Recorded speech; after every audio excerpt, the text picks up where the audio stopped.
또 오늘 공부해 볼까요? 피라미드의 비밀, 피라미드의 비밀이요? 미스터리 배우고요. 고대 네. 문명 배우고.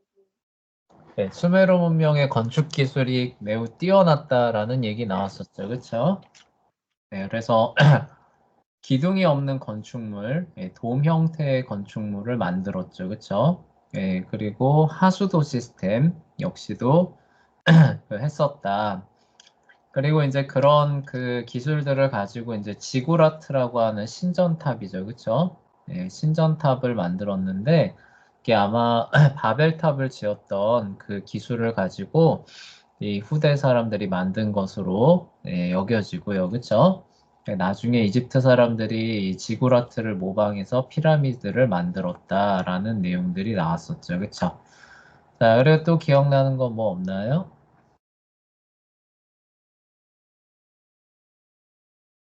네. 네, 중요한 게 있죠. 왜 가장 그 일은 고대 문명으로 인정받느냐라고 했을 때 중요한 특징 하나가 있다 그랬는데 그게 뭐라 그랬어요? 문자라 그랬죠. 그쵸? 네, 문자를 사용한 것이 유물로서 확인되는 첫 번째 문명이다라고 얘기를 했었고요. 마치 땅에다가 쐐기 박아놓은 흔적과 같이 보인다라고 해서 쐐기 문자라고 얘기를 한다고 했죠. 그리고 이 세기 문자는 처음에 모양을 본뜬 글자에서 음절을 표시한 소리 글자로 이제 바뀌었다라는 얘기, 지난 시간에 이제 얘기했었고요.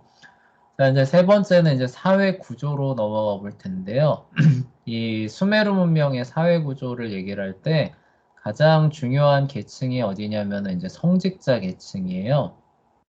그러니까 그 옛날 우리 뭐 고조선 시대 이런 거 얘기할 때도 왕과 그 제사장이 사실상 그 동일한 그쵸? 네, 사람들이었잖아요. 그래서 이 수메르 문명도 신을 섬기는 사람들이 가장 최상층 권력층에 있었습니다. 그래서 그들의 신들을 대표하는 사람으로 여겨졌다라고 선생님이 여기 이렇게 써놨는데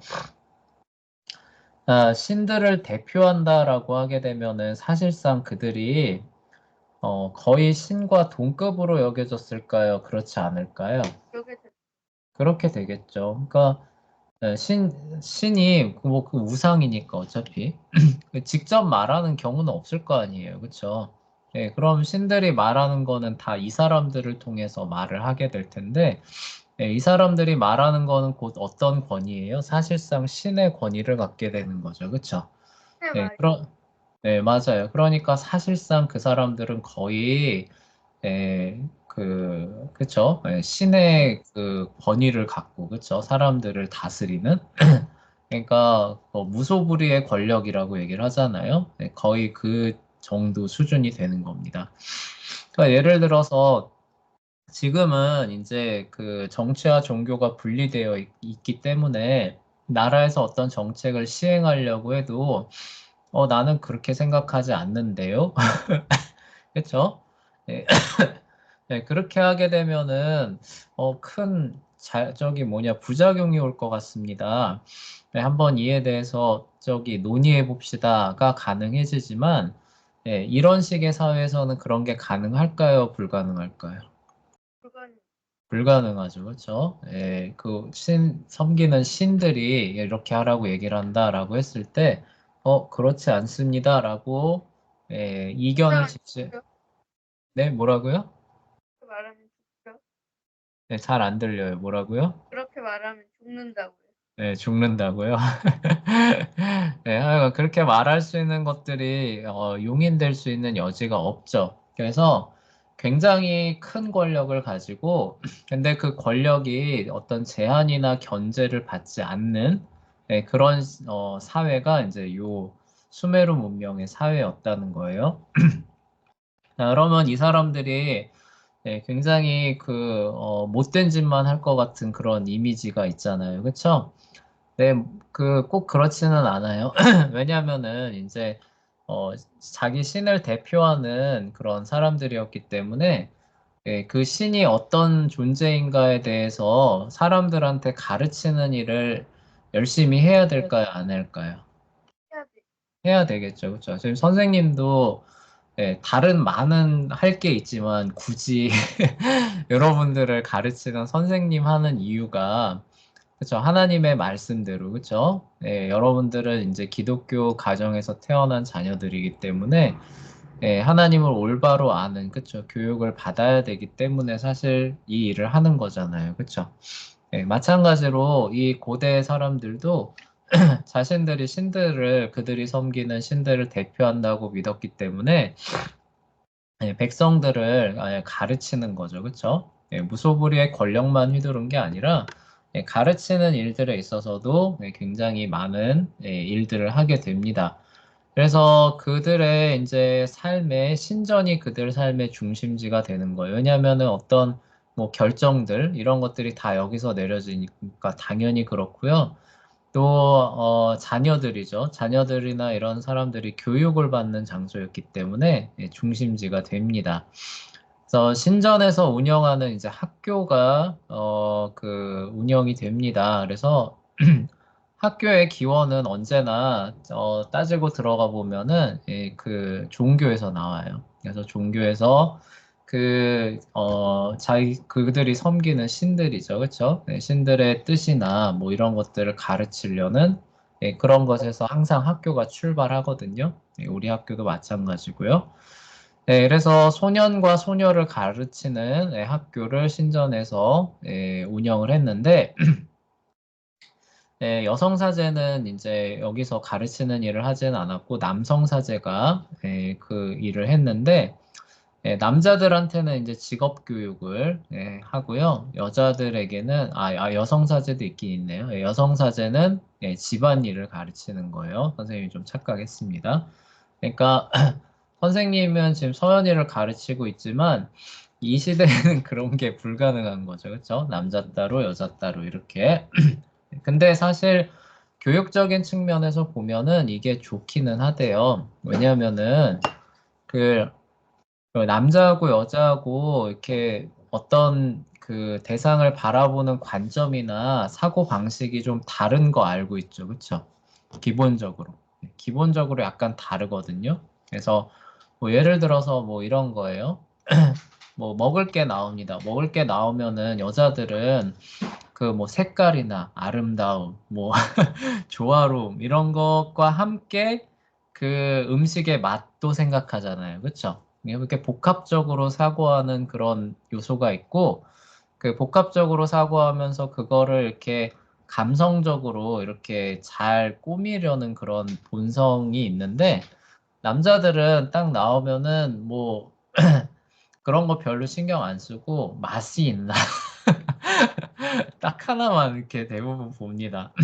그래서 뭐 색깔이 뭐 별로 뭐 그렇게 해도 일단 떠 먹어서 맛있으면은 좋은 거야. 이렇게 되는 거죠. 네, 집안도 마찬가지예요. 여자들은 뭐 이렇게 해서 뭐 깨끗하고 뭐 가구 배치가 어떻게 돼 있고 인테리어 이런 거 신경 쓰지만 남자들은 그런 거 신경 안 쓰고 가서 우리가 잘 만한 공간이 잘 있는가 이런 것만 사실 되게 보거든요. 뭐 물이 새지는 않는가 뭐 이런 기능적인 측면을 많이 봅니다. 무슨 얘기를 하는 거냐면은 그래서 교육적인 측면에서 보면은 사실 남자 반 여자 반을 따로 분리해서 교육하는 게 더 좋다라고 하는 게 책에 나와는 있어요. 네, 근데 그렇게 하게 되면은 근데 저기 어렵죠, 그렇죠? 그만큼 선생님이 더 많아야 되니까. 그래서 이제 편의상 이제 같이 가르치고 있는데 가능하다면은 이렇게 따로따로 가르치는 것이 더 좋다. 이제 이렇게 나오는데 여기서는 아마 그런 이유는 아니었을 것 같아요. 그렇죠? 우리나라 조선시대처럼 그렇죠? 남녀 7세인가? 7세 부동석이다라고 해서 아마 따로 가르친 것 같아요. 자, 그리고 학생들에게 재밌는 게 매일에 그 미션이 주어졌는데 그 미션이 뭐냐면은 많은 양의 점토판을 만드는 게 이들의 이제 임무가 되는 겁니다. 생각해 보면은 쉽게 이해가 되죠. 이 당시에 무슨 뭐 공장이 있어서 뭐 종이를 만들어내거나 이러진 않았을 거 아니에요. 그러니까 우리가 공부하려면은 필요한 종이들 이런 거는 지금은 공장에서 나오니까 손쉽게 네, 사와서 선생님 목이 왜 이러지? 네, 사와서 우리는 공부만 하면 그만이잖아요. 그쵸? 네, 예전에는 이제 그런 게 없으니까 그날 사용할 자기의 그 노트죠. 그쵸? 노트를 네, 당연히 어떻게 하는 거예요? 자기가 만들어야 되는 거죠. 그러니까 학교가 재밌는 거예요. 만약에 우리로 시작한 비유를 들자면은 9시까지 학교 오세요 하고 9시까지 딱 간 겁니다. 9시가 이제 돼가지고 1교시 종이 울린 거예요. 자, 1교시 시작합니다 라고 하면 1교시에 공부를 하는 게 아니라 뭘 해요? 저희도 그렇게 할까요? 저희도 그렇게 할까요? 네, 그래서 이렇게 흙 막 펼쳐가지고, 그쵸? 네, 판으로 쭉쭉 깔아놓고, 그쵸? 네, 그거부터 하는 거예요. 그래서 그날 사용할 그 점토판 만드는 거죠, 그쵸? 만들어서 그늘에 보관하고, 그쵸? 네, 그런 일부터 그날의 일과를 이제 시작을 한 거고요. 선생님 학교 다닐 때는 이런 거랑 비슷한 게 약간은 있었어요. 여러분도 혹시 그런 거 있었나요? 주번이라 그래가지고. 알긴 해요. 알기는 해요. 선생님은 학교 다닐 때 그 분필 썼잖아요. 그러니까 선생님이 그날 쓰실 분필을 교무실에 가면 있거든요. 그래서 색깔별로 가져와서 놓고 칠판 지워놓고 칠판 지우개 털어놓고 그리고 초등학교 때는 그거 말고 그거 있었어요. 우리는 그 우유를 꼭 먹었거든요. 그래서 우유 알아요. 우유 당번. 네, 우유 당번 그쵸? 그래가지고 우유 맨날 가져다 놓고 그쵸? 그거보다 더 선생님이 어렸을 때는 학교에 가스 그 스토브가 없었거든요. 지금은 뭐 시스템 에어컨이라 그래가지고 위에서 따뜻한 바람 나오죠. 그쵸? 네, 근데 예? 네. 그래 그거 전에는 어떻게 됐느냐? 난로 해놓고 네, 거기다가 도시락 넣어놓지 않았나요? 네, 맞아요. 저기 뒤편에 그 도시가스로 연결된 난로를 달아놨어요. 근데 그거 전에는 진짜 교실 한가운데 그 번개탄 때는 난로가 있었거든요. 네, 그건 못 봤죠. 선생님은 근데 그것도 경험해봤어요. 들어보긴 했어요. 들어보긴 했죠.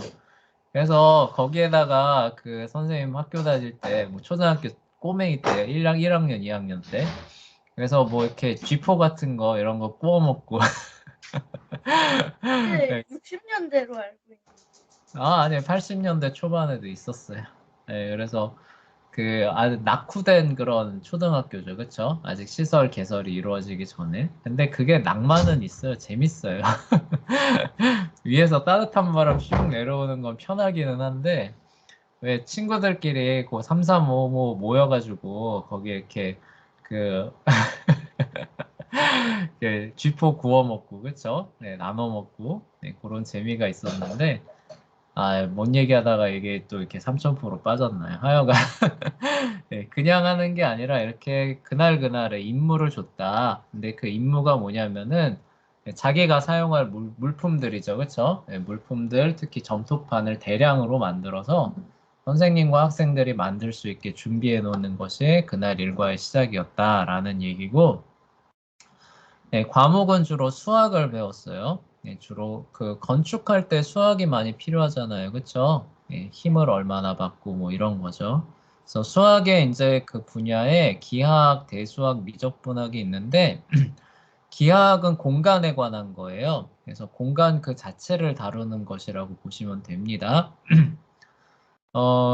그래서 이게 이제 그 건축과, 그쵸? 그다음에 측량하는 데 주로 쓰이는 이제 수학이고, 대수학은 알제브라라 그래가지고 그 숫자의 성질이나 성격 자체를 다루는 그런 학문이에요. 그래서 여러분들도 초등학교 때 배우긴 배워요. 네, 그 과정에 포함이 되어 있거든요. 계속 나아갑니다. 미적분학은 안 배웠죠, 그쵸? 네, 네, 미적분학은 연속된 어떤 그 대상에 대한 것들을 계산해내는 계산 장치거든요. 이거 고등학교 과정 끝부분쯤 되면 나옵니다. 네. 그거 이제 그 부분인데 이런 것들을 이제 다 배웠다는 거죠. 근데 미적분학이 다시 발견되는 게 저기 아이작 뉴턴 때거든요. 1700년대? 네, 1700년대 때나 돼야 미적분학이 다시 우리 세계로 이제 들어와요. 학계에서 다시 개발을 해가지고. 네, 근데 여기 BC 3000년이죠, 그쵸? 네, BC 3000년경에 이미 미적분학을 가르치고 있었다라고 하는 게 놀랍죠, 그쵸? 네, 그래서 고대인들을 우리가 무시하면 안 돼요. 네, 어쩌면 우리보다도 더 많은 부분들을 알고 있었을지도 몰라요. 그래서 그런 굉장히 수준 높은 수학을 가르쳤었다라는 것들을 알 수 있고요. 그리고 이 수학에 굉장히 밝았는데 그 진법을 60진법을 사용을 했다라고 해요.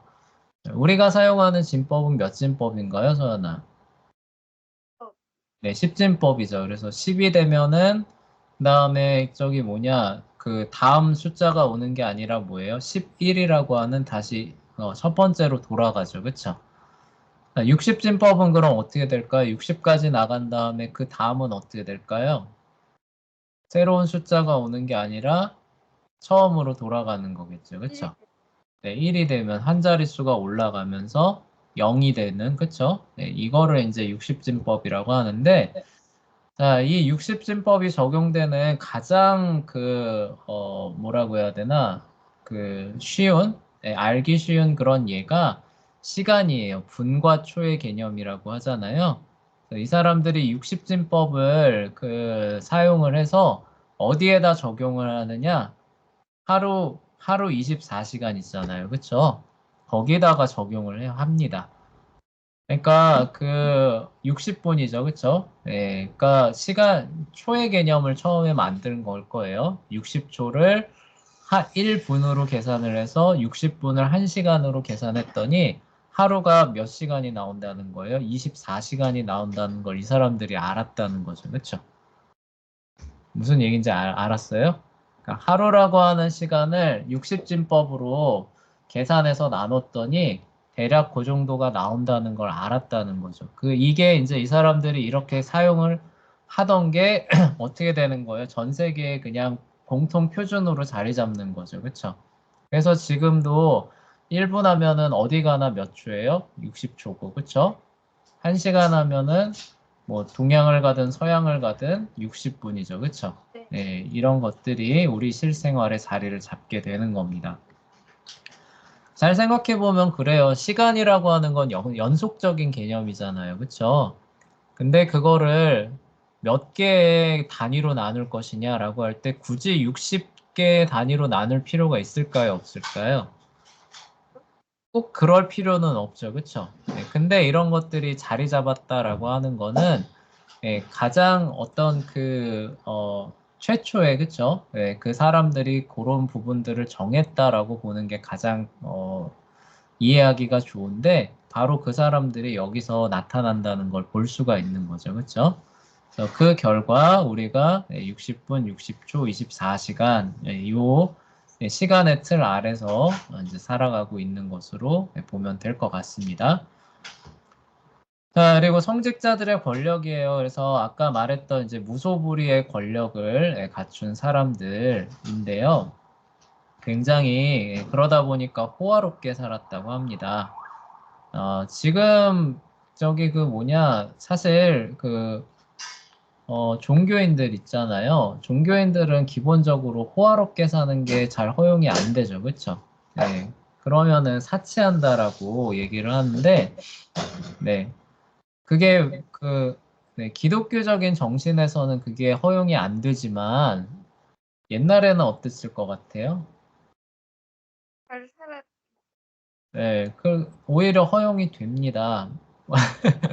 그래서 지금도 저기 아프리카 같은 데 있잖아요. 아프리카 같은 데는 목사님들이 이런 뭐 금목걸이 있잖아요. 금목걸이, 금팔찌 막 이런 거 안 하고 설교하면은 성도들이 안 들으려 그러는데. 물론 그게 이제 기독교적인 정신이 아직 덜 들어가서 그런 건데, 그 옛날에는 오히려 그런 이제 높은 사람들이 이렇게 호화롭게 자기를 내세우고, 그쵸? 그런 것들을 오히려 당연하게 받아들였고 자연스럽게 받아들였다고 해요. 그러기 때문에 이제 자기가 그 활용할 수 있는 권력들을 많이 사용해서 굉장히 그런 자기의 부를 과시하고 이런 것들을 이제 많이 했던 모습들을 이제 확인할 수 있다라는 지금 얘기가 되는 거예요. 그리고 그런 것들에 대해서 뭐 이렇게 제한을 걸거나 그쵸? 이것 좀 자제하셔야 됩니다. 이렇게 할 수 있는 사람들이 있을까요? 없을까요? 없죠. 아까 얘기했던 것처럼 신들을 대표하는 사람이고, 그리고 옛날 고대 시대의 가치관이라고 하는 거는 오히려 그런 것들을 과시하는 걸 미덕으로 여겼잖아요. 그렇죠? 겸손한 거를 미덕으로 여기지 않았어요. 그건 기독교적인 가치관이 가져오는 거거든요. 그러기 때문에 그런 부분들을 굉장히 이렇게 드러내는, 그쵸? 오히려 그런 것들을 이렇게 과시하는 그런 모습들을 많이 보여줬다라는 얘기입니다. 그에 반해서 그러면 일반 백성들의 삶은 어땠느냐라고 하면은 당연히 어땠겠어요? 그거를 유지하기 위해서 많은 세금들을 걷었겠죠. 그쵸? 그래서 어려움들을 겪게 되고요. 그리고 또 재밌는 거 하나가 있는데요. 여기가 다 도시국가라고 했잖아요. 그쵸? 하나로 통일되어 있는 나라가 아니라 도시국가예요. 작은 소국이죠. 작은 도시국가들이 어떠한 한 지역에서 이렇게 쫙 펼쳐져 있으면은 전쟁이 많을까요? 적을까요? 한 많을 수밖에 없어요. 근데 만약에 그 나라들이 하나로 다 통합됐어요. 큰 세력에 의해서 다 평정이 됩니다. 그러면 자기들끼리 안 싸우겠죠. 그쵸? 네. 근데 이렇게 도시국가 체계로 지들끼리 다 쪼개져 있으면은 나 저 옆 도시 내 세력, 그러니까 내가 저기 내 거로 하고 싶다 라는 식으로 그쵸? 서로 싸우는 일들이 굉장히 많거든요. 그래서 그 수메르 문명 전체가 하나의 제국으로 이렇게 통합되는 일이 일어나기 전까지 굉장히 많은 전쟁이 일어나게 되는데, 그러니까 성직자 계급이 아닌 일반 사람들이죠. 일반 사람들의 삶이라고 하는 거는 이제 굉장히 어려운 상황으로 가게 됩니다. 그러니까 뭐 이렇게 해서 이렇게 좀 우리는 그러니까 중산층이라고 하잖아요. 우리 같은 사람들을. 그래서 우리 가족들 건사하고 먹여 살리는데 큰 어려움이 없는 이런 삶을 사는데 이 시대 사람들은 사실상 그 일반 백성들은 성직자들의 그 머슴? 약간 그런 개념으로 보시면 돼요. 그러니까 그들이 그런 삶을 살기 위해서 필요한 어떤 존재처럼 되는 경우가 많거든요. 그래서 높은 세금과 끝없는 전쟁으로 일반 사람들의 삶은 굉장히 어려웠다. 그 문명이 번성하고 발전하고 또 그런 엄청난 건축물들을 만들고, 그쵸? 많은 문화유산들을 남겼지만, 실제 대다수의 삶이라고 하는 거는 사실 비참했다라는 거죠. 그쵸? 그런 부분들을 우리가 또 살펴보고요. 그랬던 이제 수메르 문명에서 이제 그 수메르 문명 전체를 하나의 세력으로 통합하는 이제 아카드 제국이라는 게 일어나는데요. 그게 그 제국을 일으킨 사람이 여기서 보이는 이제 사르곤 대제라고 하는 사람이에요. 그래서 넘어가 볼게요. 선생님 목이 좀 이렇게 하는데 저기 그 서연이가 요 단락 좀 읽어볼게요. 종교요? 사르곤 대제요. 사르곤 대제. 수메르 문명의 도시 국가를 처음으로 모두 정복한 사람은 사르곤 대제였다. 하지만 사르곤은 어린 시절에 부모에게 버림받았다. 당시에는 부모가 원치 않는 아이를 낳을 경우 키우지 않고 그냥 버리는 관습이 있었다. 여사제였던 사르곤의 어머니는 BC 2400년경 아무도 모르게 사르곤을 낳은 뒤 갈대 바구니에 그를 넣고 유프라테스 강에 버렸다. 그러나 사르곤은 수로 관리사에게 발견되어 군사로 양육을 받았으며 훗날 강력한 군대의 지도자가 되어 수메르 문명 전역을 제패했다. 왕위에 오른 사르곤은 성직자들의 권력을 제한하고 법을 중시하는 통치를 했다. 또한 상인들을 법으로 보호해주면서 서로 경쟁하게 하는 자유무역 정책을 폈다. 하지만 아카드 제국은 BC 2230년에 해체되어 다시 원래의 도시국가 형태로 돌아갔으며 이후 우르가 수메르 문명을 이끄는 주요 도시로 부상했다. 네, 잘 읽어줬어요. 여기서 우리가 하나 생각해 봐야 되는 게 있는데요. 자, 지금은 아이를 부모가 낳았어요. 근데 그 아이를, 나 이 아이 못 키우겠다. 라고 해서 유기, 버렸습니다. 그래서 그 아이가 생명을 잃었어요. 자, 그러면은 나라에서 처벌할까요, 안 할까요? 하죠. 하죠, 그렇죠. 예, 이 생명을 그렇게 해서 하면 어떻게 하냐 이렇게 되잖아요, 그렇죠? 근데 이 개념이 기독교에서부터 온 거 알아요, 서연이? 몰랐죠. 그러니까 기독교가 그 서양의 대중 종교가 되면서부터 사실 이게 자리를 잡은 거거든요. 그럼 그 이전의 세계는 어땠느냐? 이전의 세계에서 그 고대인들의 사고 방식은 그게 아니라 아이라고 하는 거를 어른 그 어쨌든 완전 성숙하지는 않았지만 어른과 같은 동등한 인격체로 보는 게 아니라 어른들에 딸려 있는 어떤 부속물처럼 여겨요. 그래서 아이를 낳았지만 내가 원치 않으면은 이 아이를 어떻게 그러니까 키우거나 키우지 않을 수 있는 권리를 부모가 행사할 수 있다라고 봤거든요. 무슨 얘기인지 알겠어요? 네. 그러니까 이런 거예요. 딱 나왔는데 나는 남자아이를 키우고 싶었어요. 낳았는데 여자아이예요. 그러면은 고대 시대입니다. 나는 이 아이를 원치 않아. 라고 해서 버리거나, 그쵸? 네, 그래서 죽게 만든다거나 해도 비난을 받았다는 거예요? 안 받았다는 거예요? 안 받았다는, 저건 부모로서 당연히 저럴 수 있지. 이렇게 생각했다는 거예요. 네, 근데 이제 기독교가 퍼져나가면서 모든 사람은 하나님의 형상대로 지어졌다. 그래서 그쵸? 네, 어린 아이라고 한다 할지라도 생명이 너무나 귀하고 그쵸? 네, 그래서 그런 아이들을 그렇게 한다는 거는 있을 수 없는 일이다. 범죄다가 된 거죠. 그쵸? 그래서 그 아이들을 그렇게 유기하는 거를 형사적으로도 처벌이 되는 법률들이 생겨난 겁니다. 기독교의 영향력이 대단한 거죠. 그쵸?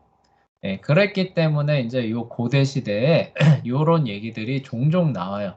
부모가 원치 않아서 버립니다. 근데 그, 아무리 그래도 부모가 직접 자기가 낳은 자녀를 죽이는 거는 좀 주저주저 했던 것 같아요. 네, 그래서 그러기보다는 이제 이런 식으로 바구니에 넣어서 강에 버린다거나 아니면은 저쪽 들 있잖아요. 네, 들이나 산에다가 이제 이렇게 버리는 거예요. 그럼 뭐 들깨나 늑대 이런 와서 먹겠죠. 네, 하여간 그런 식으로 이제 유기하는 그런 경우들이 많았기 때문에 이제 이런 얘기가 나오고 그리고 요게 이제 그 모세 이야기에서도 요게 동일하게 나오는 거죠. 그렇죠? 그래서 그 이집트에서 산화 제한 정책을 펴잖아요. 그 히브리 민족들이 많아지니까. 그러니까 이제 어떻게 돼요? 야, 부모들 너희들이 남자이면은 포기해라, 키우지 마라. 이 명령이 내려올 수 있었던 거예요. 그래서 그랬을 때 이제 할 수 있는 부모가 그 할 수 있는 방법들이 이제 이런 겁니다. 바구니에 넣어서 강에 버리는. 그래서 모세도 이제 비슷한 일들을 겪게 되는데 사르곤이라고 하는 사람도 역시 비슷한 그 일들을 겪게 되었던 거죠. 그래서 예수님을 이제 안 믿는 사람들은 이제 그 이거를 어떻게 해석하냐면은 선생님처럼 해석하는 게 아니라 모세가 자기를 그 위대한 사람으로 보이기 위해서 사르곤 이야기를 베꼈다. 무슨 얘기인지 알겠어요? 그렇게 얘기를 하는데, 근데 당대 사회상을 살펴보면 그게 아니라 모세한테 일어났던 일들이 그 이전에 충분히 일어날 수 있었던 일이에요. 그렇죠? 부모가 원치 않는다라고 했을 때 뭐 바구니 같은 데 넣어서 강에 버리든가 산에 버리든가 이런 일들이 굉장히 많았고 그리고 그런 아이들 가운데서 또 이렇게 천에 하나 만에 하나 목숨을 건지는 일들이 실제로 있거든요. 그런 일들이 이제 여기 이렇게 기록이 된 겁니다. 그래서 사르곤이라고 하는 사람은 이제 그 원래 여사제였는데 여사제는 사실 아이를 낳으면 안 돼요. 왜냐면 결혼 안 한 사람이거든요.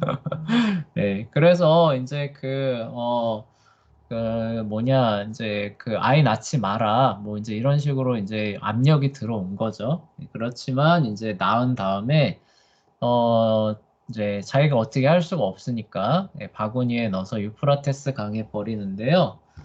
그 아이가 이제 수로 관리사예요. 그러니까 강에 버렸으니까 이제 그 수로를 관리하는 사람들에게 발견됐는데 이 사람이 또 이렇게 그 군사죠, 그렇죠? 군사 작전에 또 일가견이 있었다고 합니다. 그래서 어렸을 때부터 군인으로 자라게 됐다고 해요.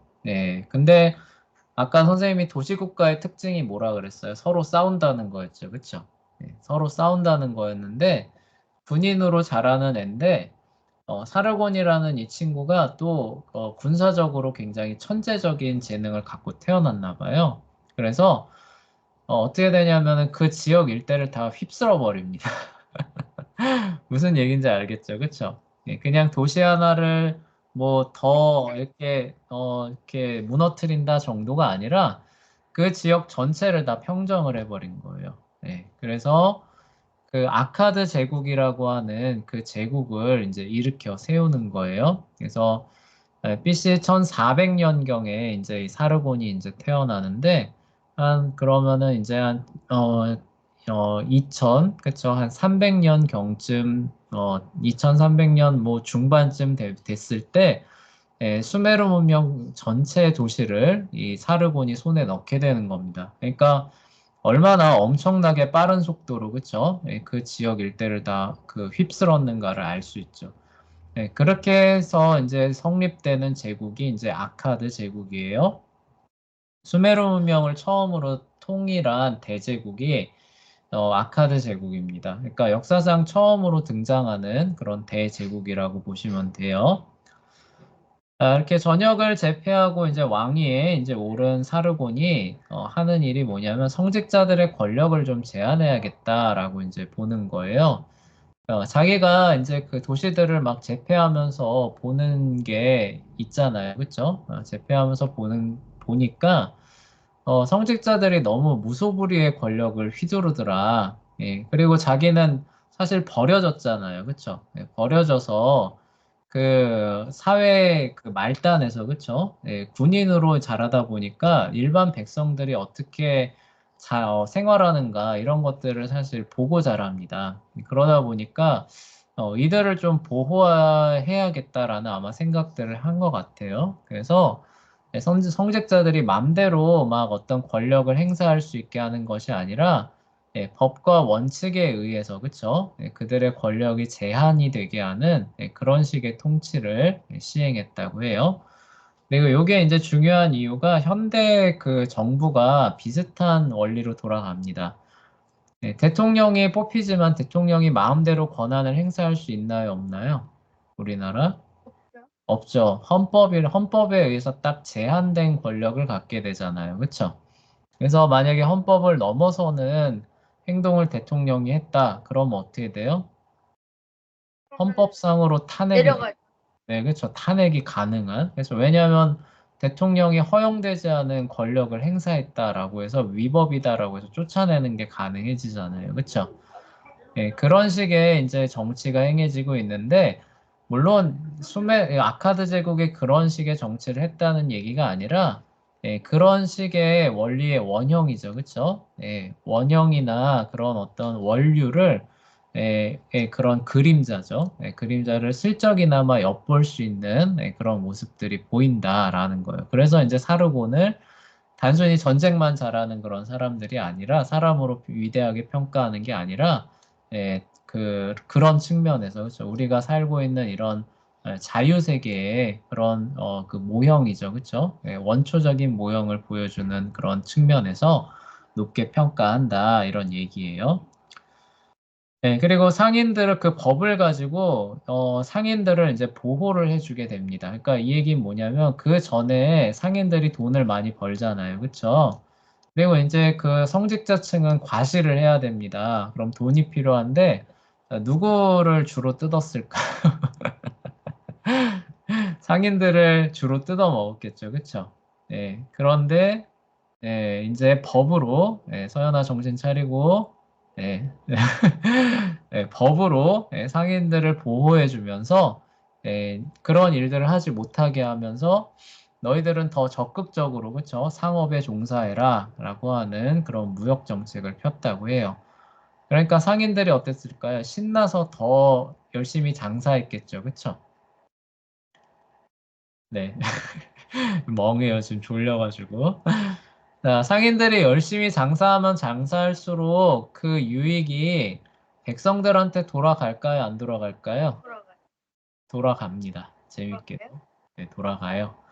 자, 상인들이 많아요. 상인들이 많으면 많은데 서로가 열심히 물건들을 유통하려고 합니다. 자, 그러면 물건 가격이 싸질까요? 비싸질까요? 따지죠, 점점. 싸져요. 그쵸? 그리고 열심히 유통하려고 하면서 이 사람들은 이익은 줄어들지만 그 뭐냐 많은 사람들이 찾게 되죠. 그쵸? 그러면은 그걸로 상쇄하면서 이 사람들도 자기 이익이 늘거든요. 그러니까 상업이 발달하면 발달할수록 상인도 이익이고 그걸 소비하는 소비자도 이익이거든요. 그래서 이제 상인들을 법으로 보호해주면서 그들이 열심히 자기 일을 해줄 수 있게 하는 게 현대 국가의 또 기본 원리가 되는 거예요. 상인들의 그런 자유, 뭐라고 해야 되나? 하여간 자유활동이죠. 그쵸? 그런 것들을 오히려 보장해주고, 보장해줄 뿐 정도가 아니라 오히려 지원해주는 거죠. 그쵸? 그렇게 해야 중산층들이 형성이 되면서 나라가 강건해진다라는 거예요. 그쵸? 그렇게 이제 세웠던 이제 그 나라였는데, 이제 2230년에 이제 해체가 됩니다. 이제 해체가 된 이유가 어, 너무 나라가 크기도 했고, 그래서 이제 이민족들의 침략에 제대로 대응을 하지 못하면서 이제 그냥 이렇게 해체가 되는, 그쵸?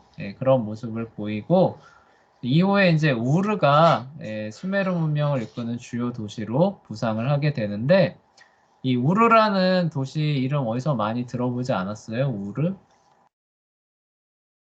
곰? 네, 아브라함 얘기할 때 많이 들어보지 않았어요?